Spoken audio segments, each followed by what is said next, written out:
Welcome to my YouTube channel Johar Na दीवाना। जय जोहार, जय आदिवासी, जय भील प्रदेश। मैं माननीय अध्यक्ष जी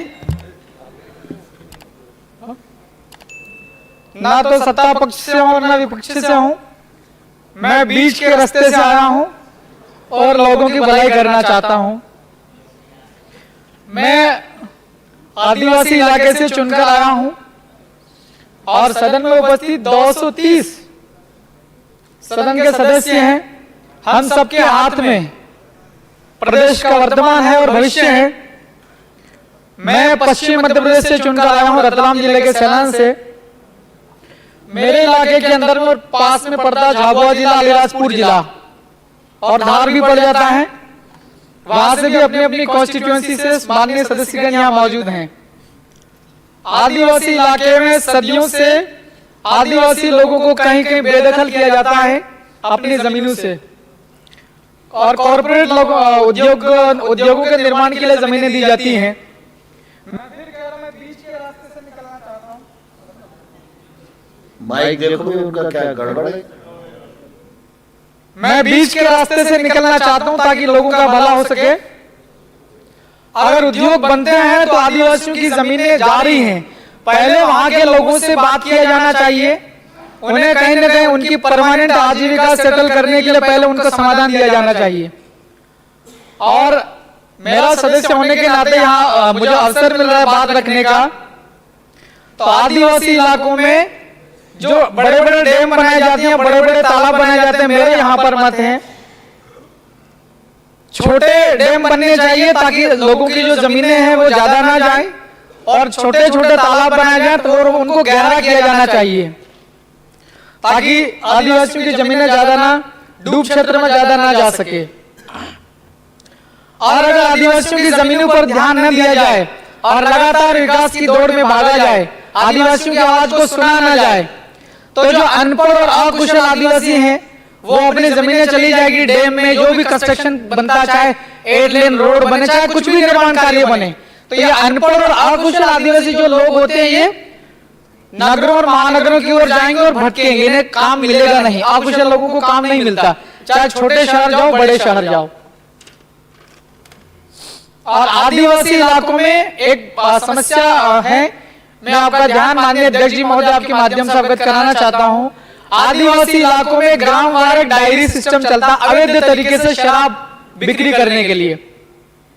इसमें रेवेन्यू जनरेट होता है या ना होता है मुझे इसका आइडिया नहीं, मैं अगली बार स्टडी करके आऊंगा।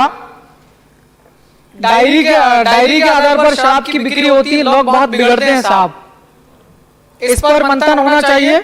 ये जो माननीय राज्यपाल महोदय का जो अभिभाषण है इसके ऊपर में संशोधन किया जाना चाहिए कि लूपहोल है इसमें।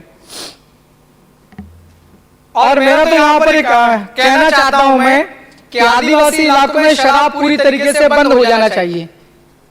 क्या शराब हम लोग बेच करके रेवेन्यू जनरेट कर पाएंगे? क्या दूसरे बहुत सारे तरीके हैं ये जनरेट करने के। व्यापारी लोग व्यापार करेंगे और रेवेन्यू जनरेट होएगा। आदिवासी इलाकों में शराब पिलवा पिलवा के लोगों की जिंदगियां बर्बाद हो रही हैं रेवेन्यू जनरेट करने की इस बहाने। और ग्रामीण क्षेत्र की जो स्कूल है वहां की हालत बहुत ज्यादा खराब है। मेरी कॉन्स्टिट्यूएंसी सैलाना पड़ती है, वहां भी हालत खराब है। और पूरी पश्चिम मध्य प्रदेश, रतलाम, झाबुआ, अलीराजपुर, धार, बड़वानी, खरगोन, खंडवा, इधर भी हालत खराब है। स्कूल्स के अंदर कक्षाएं ठीक से संचालित नहीं हो रही हैं। टीचर्स है तो बहुत कम है संख्या में, और जो है तो उन्हें भी दूसरे काम दिए जाते हैं शासन की दूसरी कल्याणकारी योजनाओं को लागू करने के लिए। कक्षाएं ठीक से संचालित नहीं होती, पढ़ाई में क्वालिटी एजुकेशन दिया जाना चाहिए। मैं ये ध्यान केंद्रित करना चाह रहा हूं।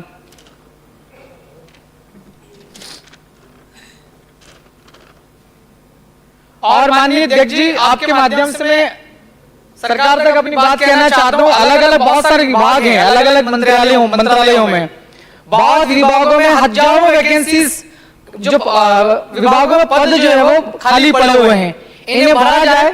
अगर भरेंगे तो जो काम अच्छे से होएगा और जो सरकार की जो जन कल्याणकारी पॉलिसी नीतियां हैं, जो योजनाएं हैं, वो योजनाएं ठीक से लागू हो पाएगी। योजना का लाभ हर एक व्यक्ति को तक मिल सकता है। जब हमारे पास में कर्मचारी ही नहीं होंगे तो योजनाओं का क्रियान्वयन कौन करेगा?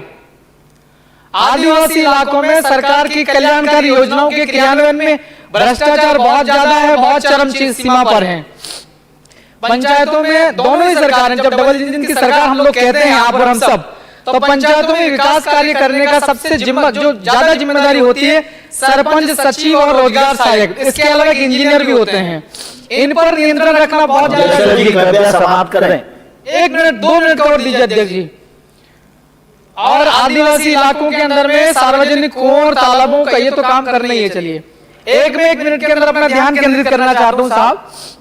आज से लगभग 22 साल पहले श्रद्धेय अटल बिहारी वाजपेयी साहब भारत के प्रधानमंत्री थे। इस देश में 2 इलाके ऐसे थे जहां पर आदिवासी लोग बहुत ज्यादा परेशान थे, उनकी समस्याओं का समाधान नहीं हो रहा था। सन 2000 में ही मेरे ख्याल से झारखंड और छत्तीसगढ़ 2 अलग राज्य बने थे। तो मैं यहाँ ध्यान आकर्षित करना चाहता हूँ, अभिभाषण में इस बात का जिक्र न हुआ हो, लेकिन मैं कानून का पालन करते हुए हमारे इलाके जो आंदोलनकारी लोग, उन्हें भी हम लोग शिक्षा देंगे। हमें कानून का पालन करना हो, भारत के संविधान को मानना है। बिल प्रदेश राज्य की मांग पिछले कई सालों से हो रही है। मध्य प्रदेश, अपना राजस्थान, गुजरात और महाराष्ट्र, 4 राज्यों का जो भील आदिवासी बहुल वाला इलाका है, हालात बहुत ज्यादा खराब है आर्थिक तौर पर। तो एक अलग राज्य की मांग पूरे 4 राज्यों के लोग कर रहे हैं, मैं अकेला नहीं कर रहा हूं।